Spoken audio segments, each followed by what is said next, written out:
Hi everyone, this is Mr Neel Raithatha, also known as the Wax Whisperer. Thank you for joining me in my latest video. This is of a patient who attends almost every year, so every 12 months, with bilateral blocked earwax, but predominantly dead skin, keratin, and it forms into a plug. And we're just commencing with their left ear.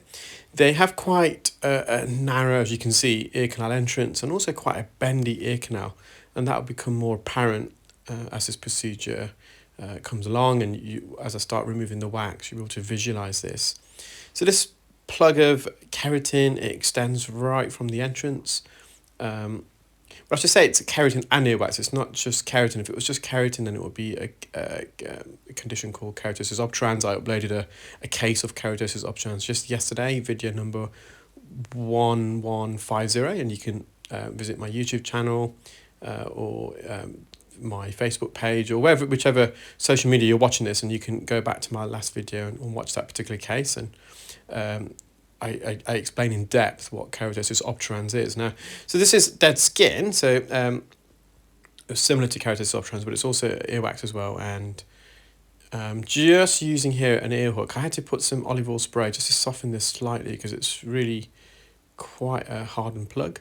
And what I'm trying to do is just use the ear hook to prise into this and trying to extract it. Now, if it doesn't come out, then we're hoping at least the hook can break the dead skin and earwax plug into little pieces, so I can go back in with the suction probe, for example, and then vacuum up the little pieces. And you can see got a fair chunk out there, but it's still quite a lot in this patient's ear. I've got quite a few cilia there as well, a few hairs at the entrance. Now these hairs that you see, they should only be located on the outer third of the ear canal, the cartilaginous portion. That's where the hair follicles are. The inner 2/3, the bony part of the ear canal, it's only a very thin layer of skin, less than 0.1 millimeters in thickness, and that's attached to periosteum, which is like a buffer between that and the bone of the ear canal. So it's not possible for the bony part of the ear canal to possess any hair strands because the skin is too thin to accommodate the follicles, you see. So the skin on the outer third, the cartilage portion, it's a lot thicker. It's 1 millimeters in thickness. You've got the epidermis layers, also called the epithelial layer. And then underneath that, you've got the dermis, so the underlayer of skin, and that's where the hair follicles are attached to. There's also some insulating fat and some muscle there. So the ear canal, it's made up in two different compositions of cartilage, which is the outer third of the ear canal, and the inner 2/3 is made up of bone. So this plug here, you can see it's a bit darker, so it's been there for a bit longer, so it's oxidized. And I've just brought this forward a tad. Now I'm just trying to embed the hook into the core here, as you can see, and then come away. And you just got to be careful as I'm retracting this hook. I don't want the tip of the hook to make contact and stab into the canal wall. So you've got to know your ear anatomy and curvature when you're using a hook and other instruments like a Jobson horn or forceps, because it's very easy to cause bruising or abrase or even cut the canal wall if you're just bringing out the hook or Jobson horn in the wrong angle, or if you bend it too deep into the plug. So this is a lot drier, and you can see at the top there's a layer of dead skin, that glossy sheet of skin that I've just suctioned up there. And that skin, it's attached to the canal wall, but also the outer part of this keratin and wax plug.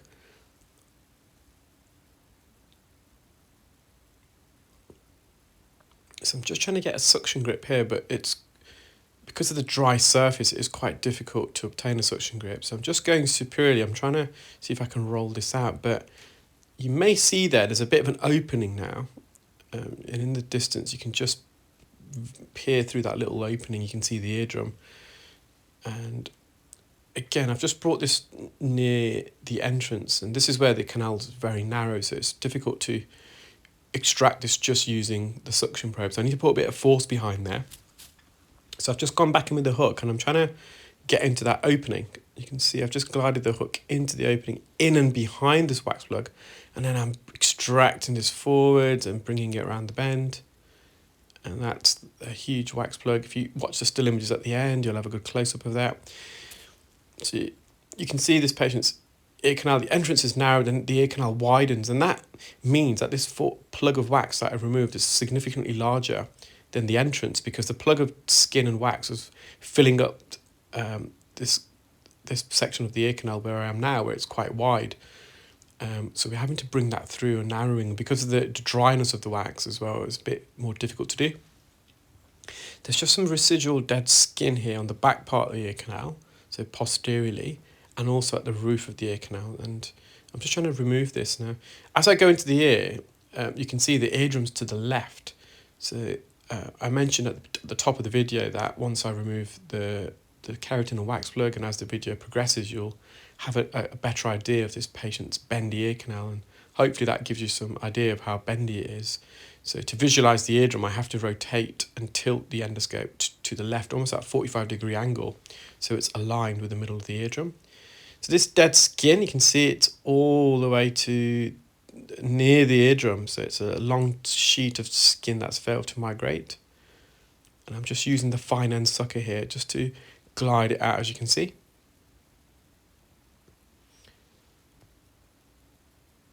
That's the patient's eardrum.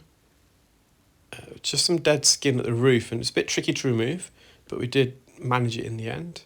So this skin again, it's extending from the entrance, just past the entrance I should say, to the eardrum. I'm just trying to peel it downwards. It was quite stubborn, it was very adhesive, this piece of skin. And I'm just rocking it right to left, just because that can help to detach it from the canal wall. This patient's ear canal anatomy is also more circular, as opposed to more the norm, the oval shape of an ear canal. If you've been watching my channel for a while and my videos, you may be aware that the ear canal is oval shaped, so the height is greater than the width. The average height of the ear canal is around, for argument's sake, let's say 1 centimetre, we're not far off, and the average width is probably around 1.6 or 7, and that gives the ear canal its oval structure, so a bit like an American football, or if you're in the UK, a rugby ball. This patient's ear is more cylindrical, it's more round, so the height and the width are very similar. So it's more of a football shape as opposed to a rugby ball shape. If anything, just by this angle here, I've just rotated my phone slightly so I can get a good angle of the width of this patient's ear canal. I would say the width is greater than the height. So it's almost a rotated ear canal, if there's such a term. So just some dead skin here. It is crusted at the top, and it was a bit difficult to remove, and it's just the angle, because this patient's got a bendy, twisty ear canal. I was actually on one knee at this stage, looking up into the ear, so the endoscope angle, it wasn't horizontal, it was more almost, well, it wasn't quite vertical, but it was going that way, so I can look up to the roof of the ear.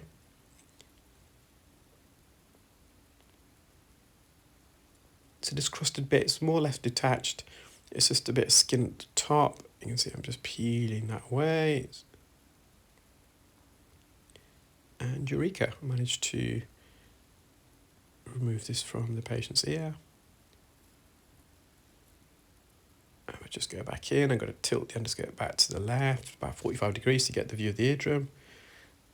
So you can see it's very round internally as opposed to oval. So this is the same patient, this is their right ear. The entrance here was a bit sore. Just here, the patient advised that he may have, with his fingertips, scratched the ear just to the left. You can see that probably a little line there. And it made his ear sore, so that also made his ear canal a bit more inflamed, narrowing it in the process. So initially, this wax and dead skin is a bit softer. So I'm just using the Zollner suction probe. I did put some drops in straight away just to soften this even further to facilitate the extraction.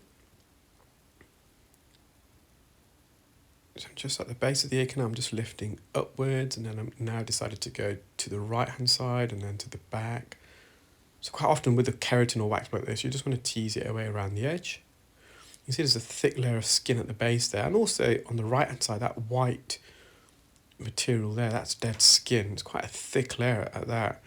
And this skin, if you look towards the right, it's extending all the way to the patient's eardrum. So you can see how I'm slowly just removing that and detaching it from the canal wall.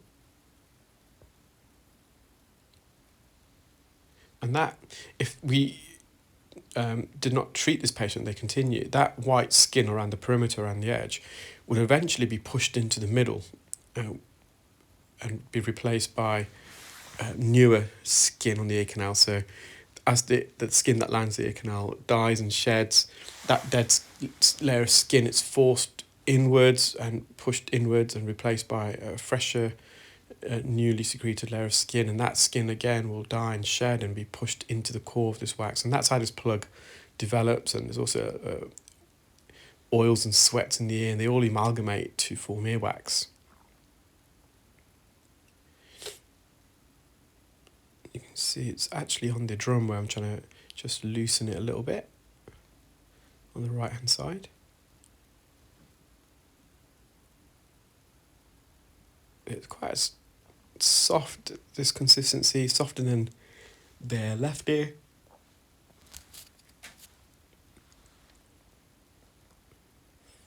I'm just going to the bottom and going up.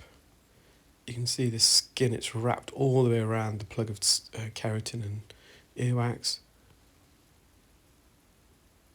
I think, if memory serves me correct, and we'll see in a moment, that I actually end up removing the wax plug and skin plug from this dead skin.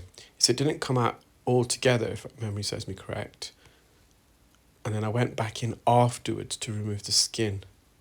So as I said, this skin, it's attached both to the canal wall and the perimeter.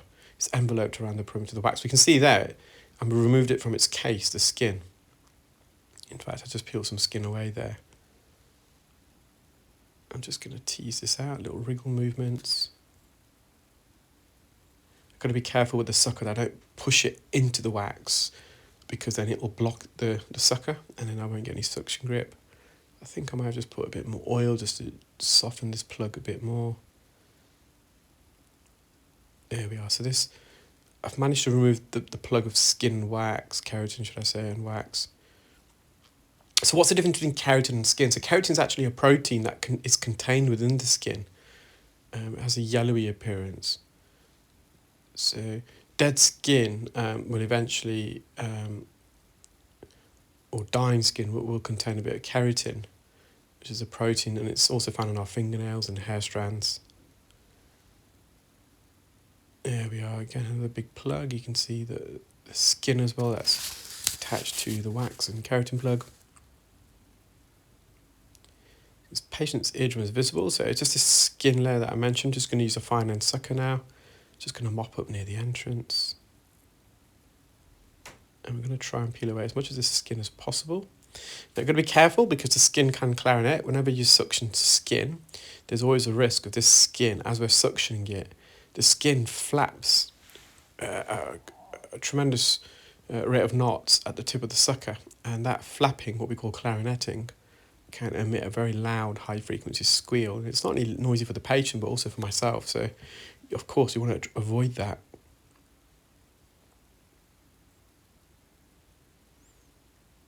So on the anterior canal wall, just going to gently peel this away. And just going to avoid making contact with the canal wall because that will be uncomfortable for the patient. And there's just a bit of dead keratin here. So this skin is keratinized. So this dead skin has got a high volume of keratin. You can tell by the colour, you can tell by the consistency.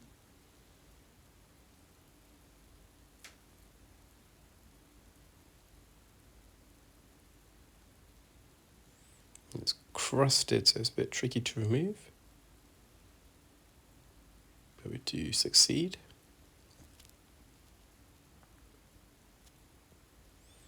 Again, it's just a bit of debris, dead skin around the edge.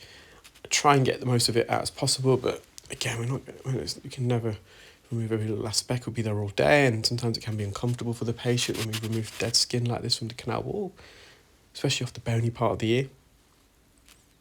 You've got some crusted skin here at the entrance. I'm just using the sucker to suction it and peel it away.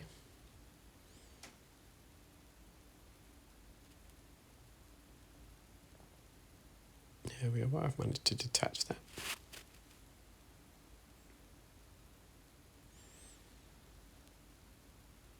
So you can see just at the roof, there's some dead skin here. I've just bent the tip of the sucker ever so slightly so I can get a better angle. You can see I've angled it upwards. Just be careful because the sucker is going towards the back part of the ear canal. We don't want to make contact with it. I think I'm happy with that. I'm not going to take any more risks. Patient's ear canal is otherwise clear. This is that first plug from their left ear. You can see that dark wax plug and it's enveloped by that softish, whitish, glossy layer of skin. This is the same plug but from the other angle. It gives you a really good view there. You can see how dark the wax and skin is at the middle. Around the edge you've got a fresh layer of skin. That's all the wax and skin and keratin for both ears on view in one tissue to give you some perspective and size. I hope you enjoyed that video, guys, and you're all taking care and keeping well. Do stay tuned. I've got loads more great videos to upload in due course. Thank you. Bye.